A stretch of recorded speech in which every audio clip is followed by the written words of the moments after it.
All right, man, we back with another one. Let's hop right back in there. Breaking news: the Browns trade for Texans right tackle Tytus Howard. Man, they just signed him to a 3-year extension.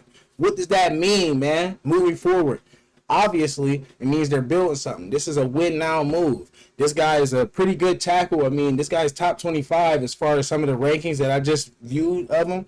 So this is somebody that can potentially be a cornerstone piece of your offensive line. If you can get him in, get him worked into the system, get him with Todd Monken and the offensive line coach, get these protections suited up, man, this is a positive move for the franchise. Let's go ahead and tap in with our guys, man, in 92.3 The Fan, man. Sometimes they be hating, sometimes they don't, man. Courtesy of 92.3 The Fan. Let's go ahead and hop in and see what Daryl Ryder and that boy Lima gotta say, man. To go, but obviously the Browns looking to solidify something on their offensive line. They deal with a familiar trade partner, the Houston Texans, agreeing to terms on a trade for right tackle. Is it Tytus Howard to Cleveland in exchange for a 5th-round pick? 3-year, $63 million extension also in addition to the trade. So you gave up a 5th-round pick. You're getting somebody who... last year, there were some mixed results, was really good in pass rush, according to some of the numbers in Pro Football Focus, and has not given up a sack, at least attributed to him, since the divisional round in 2024. Had some issues. Listen. At least blocking. And let's go ahead and cut that right now. Immediately. Let's go ahead and hop over. Boom. Let's hop over here. Sacks allowed. 0. This man is first in the league in sacks allowed. Let's stop playing like this is not a big move. They not hype enough for me. First in the league. As far as offensive line, we've had one of the worst offensive lines the last 2 years. For an offensive line that cannot pass block, adding an addition that has not allowed a sack in 2 years? My goodness, with only 8 penalties? Stop playing, bro. I don't care about the run blocking. Let's get him a run blocker to go right next to him, right beside him. Let's get us a run blocking tackle or guard, whatever position this guy's going to play. Get somebody opposite of him that's a bruiser. But this dude is amazing in pass protection. It's obvious right here. This is his Pro Football Focus grades right here.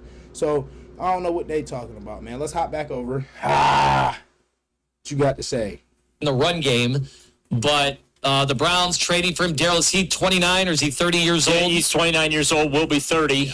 Started 16 games each of the last 2 seasons for the Texans. 1 down, 4 to go. There is your replacement for Jack Conklin at right tackle. So he's definitely going to play right tackle? Well, you give him, yeah. I think that, they're going to – I would think you'd play him at right tackle. Because, again, I am not a subscriber to Andrew Berry's theory that right tackles can be left tackles and vice versa. Like, I don't think that those positions are interchangeable. I think the footwork, the tech. That all is depending on the athlete. Some athletes can go both ways. It all depends on the athlete himself. Some people are more comfortable. You get used to, after 3, 4, 5 years of pass setting to your left, I mean, it might be a little awkward to pass set to your right. It depends on what you've been doing, your history as a player. So, I mean, I don't see that as too big of an issue. But I feel like every year trying to flip-flop guys this side, that side, no, that's not going to work out. Techniques are different, but... You know what?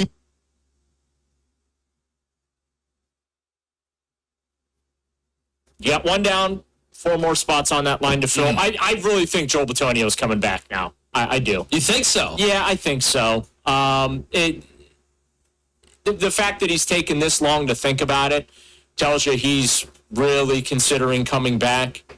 So if I had to bet right now, I'd say Joel's going to come back. We'll see. Tytus Howard, overall grade in 2025. In the 60th percentile there for PFF, right? Yeah, it said he was 58th out of 89 total tackles.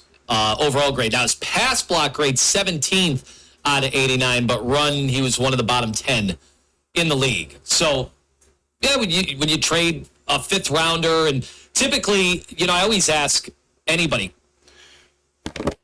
For somebody that's allowed 0 sacks, a 5th round pick will take it. Just think about it.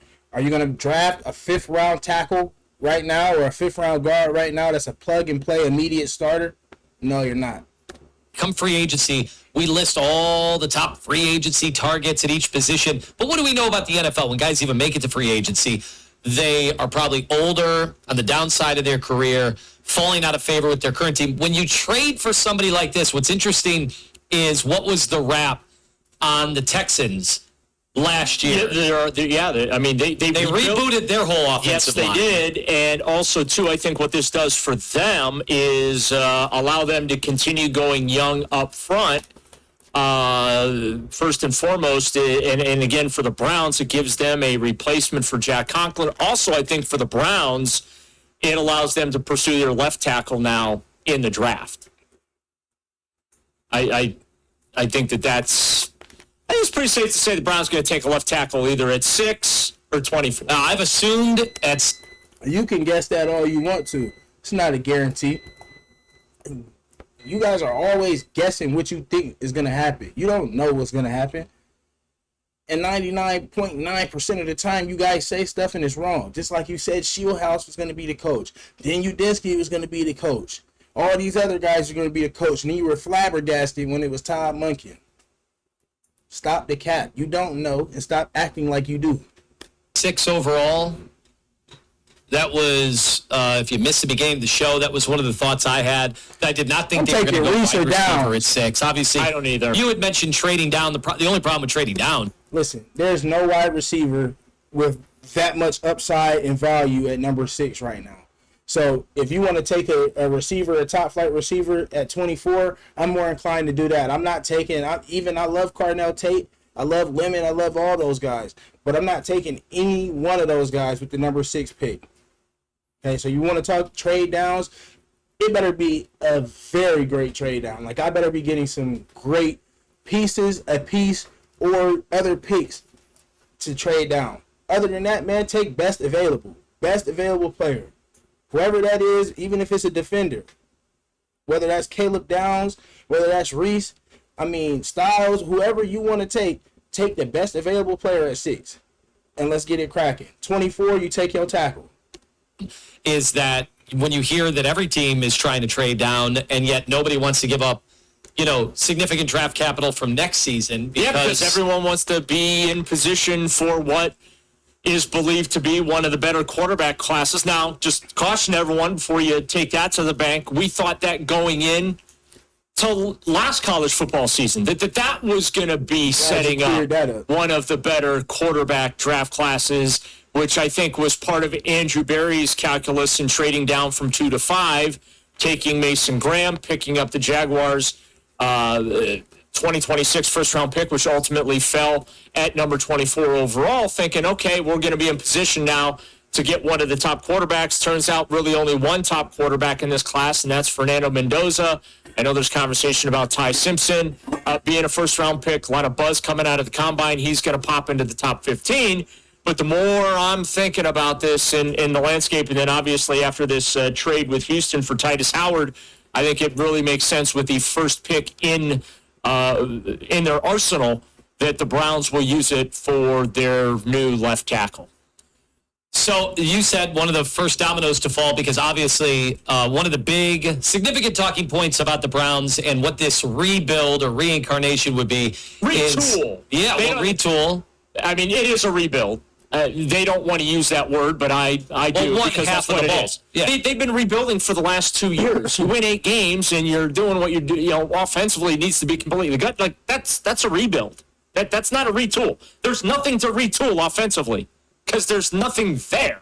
You have to build from the ground up. So this is obviously the first domino to fall this offseason, and especially up front, when depending on what Joel decides to do, you potentially have to replace all 5 of your starting offensive linemen, okay? At least have to replace 4 of them. So now you get Howard here in the fold, Andrew Berry getting business done before he leaves Indianapolis to come back to Cleveland, and they begin their internal evaluations of the existing roster with the new coaching staff. Does it signify anything to you at all? And again, if you're just joining us, the Browns have made a trade again with the Texans. How do you feel about trading with the Texans. Well, the last big trade they made with the Texans worked out great.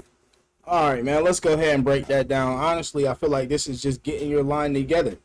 You have to. This is the moves that we've been talking about for the last couple of weeks, so I'm not surprised. It's not anything that you should be shocked about. We know for a fact we need to retool the offensive line. We need new pieces on the offensive line. You have a couple guys on the roster right now that might be able to plug and play, but you're looking for a couple guys that's going to be solidified starters. This is one of them. You need to at least get one more and then add pieces in the draft. So that's kind of like what's going on right now as far as roster moves, pre-draft with the Browns. I like it, man. I like it. 5th round pick for him. For a guy that's allowed 0 sacks. Let's go ahead and check out his Pro Football Focus numbers again real quick here. Let's look at that. 8 penalties allowed, 0 sacks allowed. Let's go ahead and look at this rank here.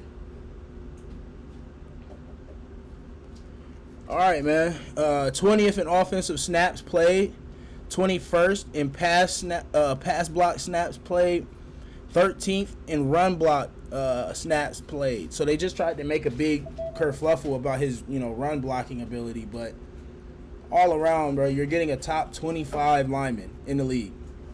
From what we're looking at right here, this is a top 25 lineman in the league, without a doubt. Alabama guy. Okay, I didn't even know that he was from Alabama. I mean, look at that. Snaps at center. Look at the rank.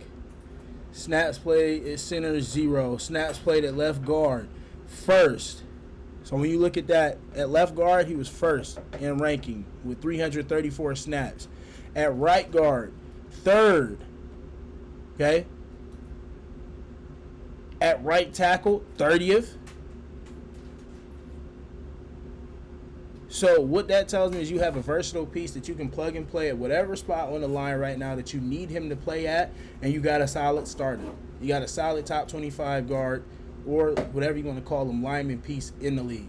So, all in all, I think this is a great move for the Browns. I think this sets up for the draft for us to be able to go ahead and add more receivers and free agency coming up as well. So you got guys like Marvin Harrison that we're not talking enough about because we want to talk about quarterbacks and all that jargon with the Malik Willis and Anthony Richardson, and we need to sign this guy and that guy, and Ty, whatever his name is, from Alabama. All of these guys are kind of irrelevant. This is a move for the future, man. Y'all let me know down below in the comments whether you think this is a good move for the Browns or you think they should have done something different or moved a different way, man. Y'all let me know. Here, man.